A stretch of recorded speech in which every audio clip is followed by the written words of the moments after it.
All right, how are we doing today, team? What's going on? What's going on? All right, so we're gonna introduce ourselves real quick. Obviously, this is Saca Espantos. Currently, we're focusing on two of our flagship products, the Espadin and Tobala, and we're gonna be going over that little educational with y'all today, okay? My name is Jonathan. This right here is Jesus Ramirez. Denier, and we're part of the Saca Espantos team, all right? So if some of this stuff I'm gonna upload later, so if you need any additional education, please look at my profile at the Mezcal Man. Very simple. I'm sure y'all have seen me around at least once or twice, okay? But today, let's talk about Mezcal. Let's kind of get an introduction on what y'all know Mezcal is, because clearly y'all have a large selection of tequila and agave spirits, and kind of get a good feel of how we're gonna be able to learn and get educated specifically about Saca Espantos today. So, as we know, Mezcal is what type of agave? Okay. Blue agave? It can be like so many different types of agave, right? Right, correct. What about you? What do you got? Sorry, mezcal. No, yeah, just talking about what general Mezcal is, right? What do you think Mezcal is? What do I think mezcal is? Mm-hmm. It's a liquor very similar to tequila. Okay. But the difference is the way the agave is cooked. That's correct. All right. So the way I like to think about it, I like to break it down very simple. So tequila is like if you take a steak and you throw it in the oven, right? Steamed, clean, has nice soft notes to it. Mezcal is like if you take a steak and you throw it on the grill, right? You get some of those charring notes, some of those smoky aspects from the grill, but it can depend on what flavor profiles you're gonna use between the two different agaves. So Mezcal can be a range of over 120 different varietals of Mezcal out there, or agaves out there that can be made into Mezcal. But commonly you have around 25 to 30 that you'll see most often, right? Espadin, as we know, is like similar to the Blue Weber agave. It takes about 7 years to mature. And with those 7 years, it's very similar in size and shape, and it's used the most when you see most brands when they come out with Mezcal. It's what you're gonna be used for cocktails. It's usually what you're gonna see some people sipping on slowly, and it's gonna be around everywhere in the city, right? Now, when it comes to the Mezcal that we have, we're also gonna be talking about Tobala. Tobala is a wild or silvestre agave. It is known as the king of Mezcal because of some of its properties. And when we get to the taste profile of it, you're gonna notice the differences, okay? So starting off with Espadin, like I said, 7 years agave. The best way to introduce people to Mezcal when it comes to Espadin is you can get them to try it with a shot in a beer, or you can get it to try it in a substitution for a cocktail. With our Espadin specifically, I'm gonna let y'all have a taste. We're gonna describe it, and then I'm gonna tell you some of the notes on how you can kind of get some better sales or to be able to describe Saca Espantos specifically to your guests. So, when you taste Mezcal, usually take one sip first. It's gonna adjust your palate. I know it's breakfast time, it's early in the morning. You probably still have mouthwash or toothpaste or your breakfast in your mouth. So we're gonna take a little sip first, un besito. Then afterwards, we'll let our palate settle, and then we'll take another one to be able to enjoy. Ready? Dish bay.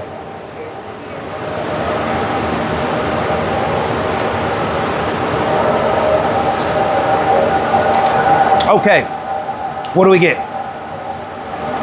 All right, I see your face. What you got? Okay. Yeah, That's okay. Mezcal person. That's not a problem. Everybody says that until they become a Mezcal person. Yeah. What about you? What do you get? I do love mezcal. Okay. I love smoking Okay. drinks. Pretty good. I like it. All right, Miss, what do you get? That's Smoky. All right. For me, it's not too small. Okay. Variation from the Other ones. the Conejos. Uh-huh. It's not too smoky, so I like it. Okay, I understand that. So, the smoke is usually the first thing that you get. The reason being is because Mezcal is high in acido, okay? So because of the acid in your mouth is adjusting to your palate, you're only gonna really identify the most common note first, which is the smoke. Now we're gonna take a second sip, and you're gonna notice some of the sweet notes of the fruit that are gonna come out, and some of the roasted agave that's gonna come out as well. And the smoke, as we slowly sip on this, is going to start to become less and less, and the flavor is going to start to become more and more because your palate is adjusting to that. Okay, so second sip.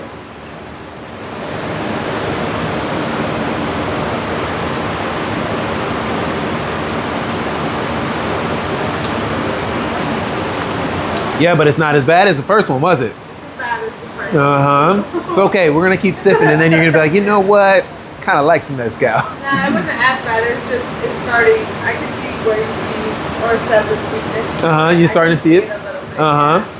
Yeah, like I said, Mezcal, because it's higher in acidity than tequila. Tequilas normally sit at a grade of 40%. With Mezcal, you can see as high as 55%, right? So anything higher than, normally you're gonna see anything between 40, 45, 45, 49, and then you usually have a range of around 50 to 52 that you're gonna see commonly in the market. The higher the grade, the more it's gonna take for your palate to kind of adjust because the acid is higher. So think like if you take a drop of lemon and squeeze it on your tongue, what's the instant reaction? Oh, sour. It's the same thing with the agave and mezcal. Your palate has to kind of adjust first before you can enjoy a lemon and understand the sweetness of a lemon first. Okay? Let's take one more sip and let's see how the palate has changed from there.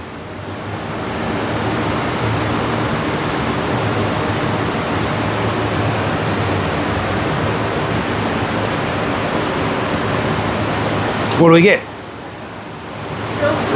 Still smoky. You get what? Sweeter and sweeter? You getting sweeter as well? What about you, miss?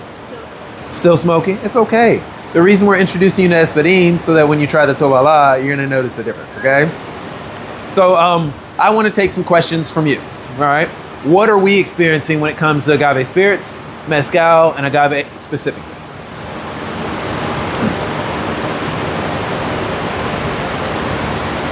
What do you mean? Well, like when you're selling at Real Tacos, right? What is it that you experience with the guest? When guests are talking about mezcal, how do you describe it to them? And then how do you get them to understand the differences in the agave types?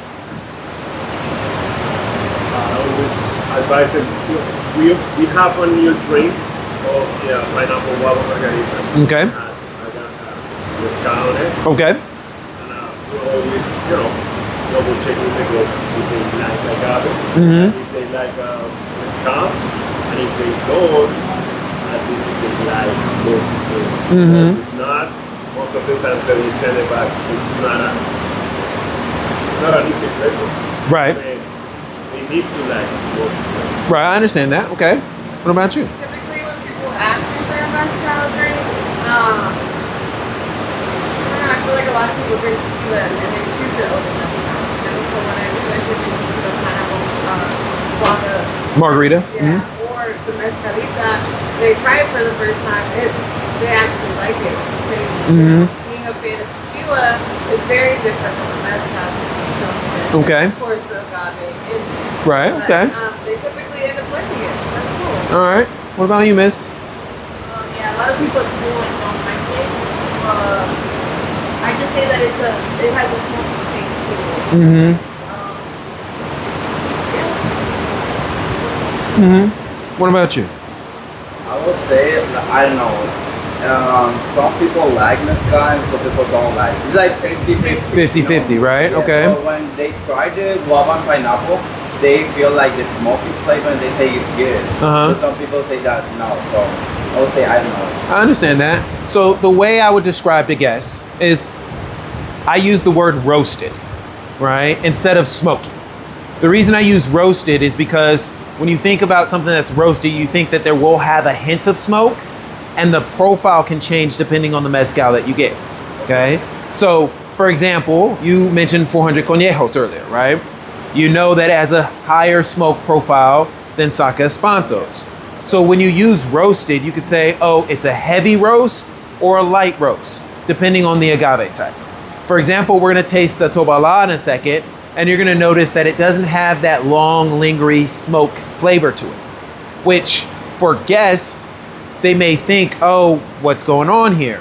I'm getting more tropical fruit and flowers versus getting a lot of roasted smoke and citrus. And so when it comes to elevating your guest experience, obviously getting that pineapple guava margarita is great, but then adding a more expensive mezcal to it or a different mezcal to it can help enhance the guest experience. So for example, I'm sure y'all have, I see you have some Mezcal Vago on the back bar, you have some Alipus on the back bar, you have several different types, Bozal, Quereme Mucho, Ojo de Tigre, Madre. You have different types of mezcal at different price points. And when it comes to elevating the experience, it's all about like making them understand what is gonna help you as a staff and also what's gonna help you understand the differences between the mezcal. Cool, got it? Cool. Questions, concerns before we go on to Tobala? What do you feel like, what fruit or what cocktail do you feel like is best with this mezcal? So, in Oaxaca, you obviously have mezcalitos, right? You have a fruit, juice, puree, and mezcal, right? Me personally, I like passion fruit. I like guanabana or soursop, and I like you can always substitute in a margarita. But with this one specifically, because you see how it's lighter on the smoke profile, I would probably choose citruses like orange juice or pineapple because you don't want to overpower some of the flavors that you're going to get from Saca Espantos. So orange juice, a little bit of lime, some mezcal and agave, boom. Grapefruit sometimes. Grapefruit, yes, substituted in a paloma, right? It's called what, a paloma negra, where you substitute with mezcal, okay? And then as we get on and as we start to develop more of a palate, substitute for Tobala. Now you have a $20 cocktail versus a 15. Or how much is the cocktail on the menu? 11 to 15, yeah. So it's all about the guests. Like you have guests who can spend $20 on a cocktail. We're in Midtown. They're not gonna shy. And especially if you're gonna talk about Tobala, it's an easy way to introduce it so that we can get it off the back bar and get guests to understand the flavors. All right, are we gonna pour another glass or you wanna kill this one first? All right, salud. It's okay. Remember those college days. Just down the hatch.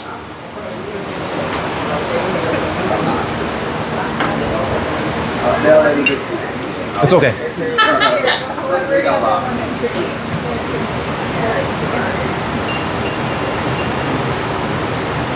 Ooh.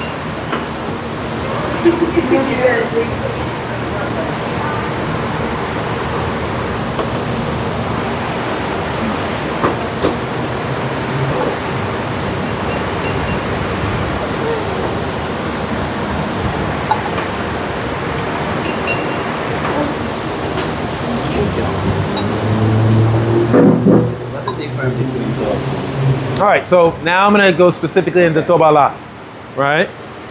Tobala, I told you earlier, is considered the king of agave. It takes anywhere between 18 to 20 years to mature, right? Sometimes you can get them as early as like 15 to 12, depending on the region, but it usually takes about 18 to 20 years to fully mature in the wild. It is called a silvestre because it's a wild agave and some companies are starting to cultivate it because it's so hard for this agave to reproduce. It can only reproduce with seeds. So I know you've seen with the tequila plant, you have the quiote and the big flowers that bloom. With the Tobala, it can only bloom with a seed pod. So the main differences are, I like to classify agaves as elements. So with the Espadin, I usually use the element of fire, right? You notice it has a little bit of heat that hits the back of your throat, has a little bit of the smokiness that kind of lingers, and the flavor profile is kind of intense in different areas. With Tobala, I say it's more classified as the element of wind. What's gonna happen as we taste this is you're gonna get a rush of flavor at first, but then it's gonna go away very quickly. And like you said, you don't like smoky, it's really gonna have just like a subtle smokiness, but you're really gonna get more floral notes, more citrus notes, and more cream of honey that comes out as well. All right, I really like Tobala because it's a great way to start people's nights off before they start to have their food. Cool? No. So, just like last time, we're gonna take a small little sip first.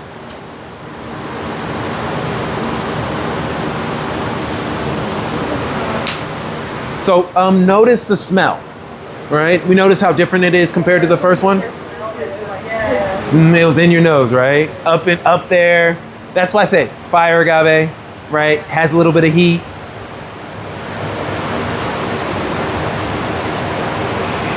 You didn't have the same reaction. Not at all, right? So make a mezcal lover out of you today, right? I think so. Yeah, but it like once you take the sip, it just boom. You know, it's not Right. like crazy. Mhm. It still hits you at the end. Right. Not as bad. Right, As but- the first one was like, whoa. Right. Slap in your face. Right. This one was like, very It's subtle, calm. Oh, yeah. I would say with agaves, you have masculine and feminine, right? For example, Madre Quiche is feminine, but your Quiche is masculine, right? Same with Tobala. Tobala has more of a feminine note. And when I mean feminine, it's light and delicate. It's not robust like your Espadin. So understand like the flavors when you have a different guest. If you have a guest of ladies who are like, oh, we want to try some mezcal, do you want to hit them in the face? Probably not. You want to like ease them into their experience and let them understand the differences of the notes. So you said for the flavors, what did you get on the Tobala? You could see the flowers, like Mhm. the floral taste to it, and still a little bit smoky, but not as smoky as the first one. Mm-hmm. And it's a little bit sweeter than the first one, so Mhm. you can taste the honey and stuff. Right. Yeah. Okay. Miss, what did you get? What was the first one, sir? What were the flavors that you got from the Tobala? So take another sip if you need a reminder.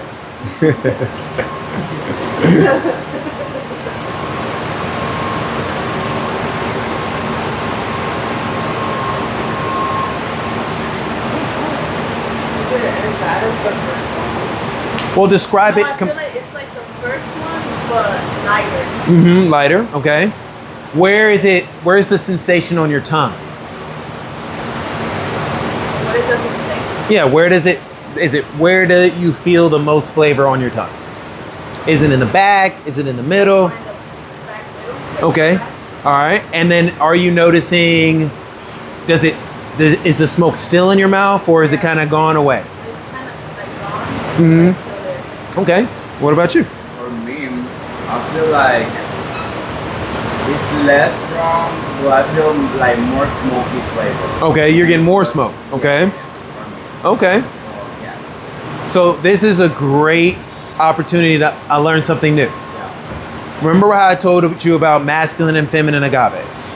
Because of the natural yeast in Oaxaca on the plants and also the pheromones that the agaves release to attract the bees, the birds, and the bats, men and women will get different flavor profiles depending on the mezcal. So for example, I talked about Madre Quiche earlier. Madre Quiche is considered the promiscuous agave, right? It doesn't matter who it is, I'm gonna flirt with everybody. But women will get those pheromones from the agave and have a much more subtle, dark chocolate, rose petal note, versus men will be like, oh wow, that's very smoky, that's very harsh.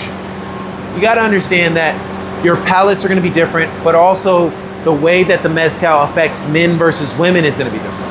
And so we talked about how if I had a group of girls, if I introduced the Tobala, they may enjoy it. But if I had a group of men, you introduce the Tobala, some may enjoy it, some may be like, oh, this is a little smoky, and they may not see the same notes together. And your palates do adjust as you sip. You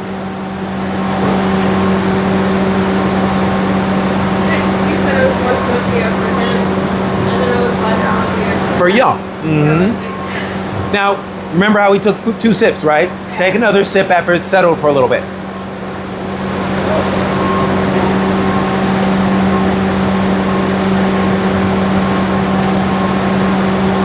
Do we notice how much more sweeter the agave is? Right? Do we notice how they're like that smoke is kind of a little bit gone? What are we getting? Citrus? Are we getting tropical fruit? I'd say more floral for me. More floral, Yeah. okay. More floral for you as well. But it's still sweet. It's not like harsh as the first one. Right. Like, In your this one face. was actually good. Okay. See, she's starting to fall in love. It's okay. I just gotta find the right agave. Like a super great cocktail, like a good, I like grapefruit. So like Right. a good bottle of wine. Mhm. Good. Yeah. Passion fruit margarita or passion fruit something. Exactly, maracuya. One of my favorite cocktails is the maracuya, right? So we notice the differences in the intensity of the mezcal, right? And the way to understand that is you have to sip it. You have to see the profiles, you have to try it, because how are you gonna describe it to your guests? And I'm gonna give you a quick hint, and this is something that you can take when it comes to your mezcal on your back bar. As the bottles sit and linger, mezcal has this interesting reaction to it. The more that it oxidizes, the less the smoke is. So basically, it has this reaction, the more it ages, the better it tastes.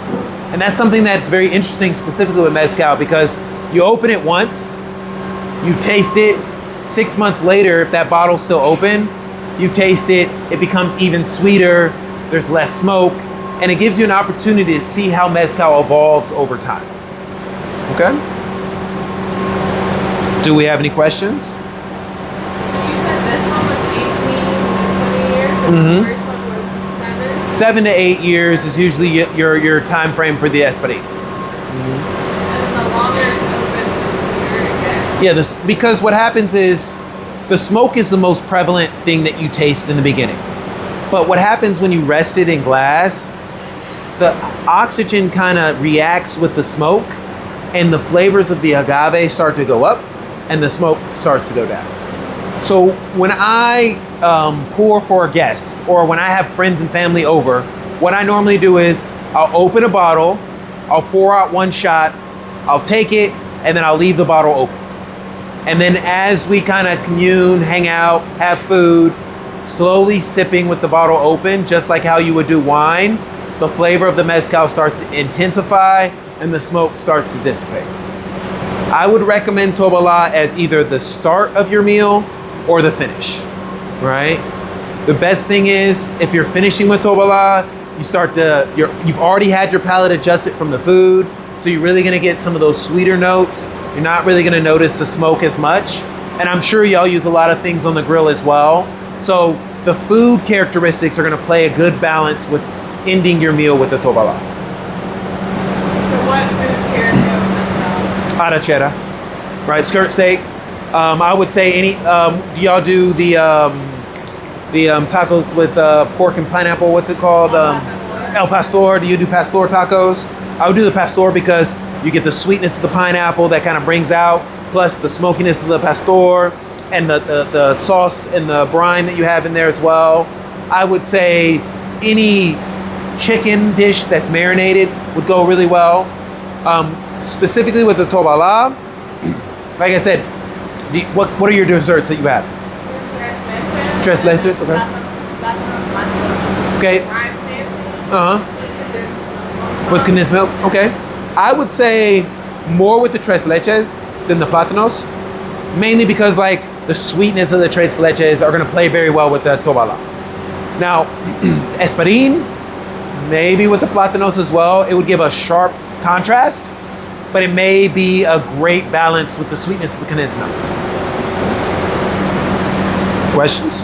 What's your favorite between both? Between the two? So, depends on my mood, right? If I want to party, it's Espadin, right? Because I'm like, hey, let's light the fire, right? The fire agave. You notice how it instantly wakes you up, right? But if I'm trying to chill, enjoy my time with friends and family, the Tobala. And so use that with your guest. You notice if your guests are in here to have a good time, oh yeah, let's get you some shots of Espadin. It's gonna wake you up. Let's have some good food. Let's substitute it for a cocktail. But if you see people who are like more chill, more relaxed, okay, let me introduce you to some Tobala. Sip it slow. Let it enjoy in your mouth, right? Because you want guests to see how it evolves, just like how we're watching it evolve today.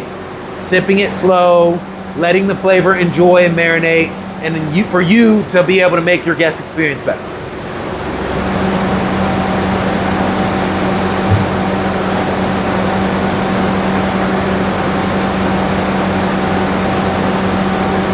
All right, any other questions? I'm here for you. Yeah, perfect. No, I think we answered all of them. This one woke me up.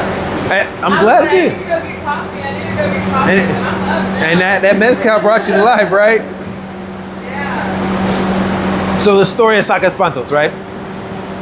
We know it loosely translates as like scare the heck out of you or release the demons, right? There is a lot of lore when it comes to Oaxaca. If you've ever been to Oaxaca or Mexico during Dia de los Muertos, or if you've ever visited a small town where family is, there's a lot of superstitions that still go along. And we want to play on those superstitions because there are certain ceremonies that are made to keep the bad spirits away. And the way we see it is when you drink mezcal, it helps to ward the demons away, but it also gives you life as well. And we're just trying to raise the dead or wake you up. Okay? So I'll let y'all enjoy the last little Tobala. Pour it out if you like. And I always say dishpe, which means thank you. Dishpe.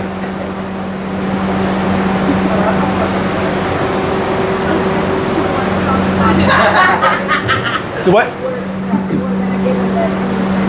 Okay, what are the incentives? Like a bottle of mezcal or a gift card, whatever they prefer. Like Or at the monthly. Okay. For whoever has the most sales on the Saca Espantos. Okay, perfect. All right, so I got some prizes for you. Who would like to get a bottle of mezcal? Right, I would think so, right? That was like a trick question, right? So what we're gonna do is we're gonna do like a monthly incentive program.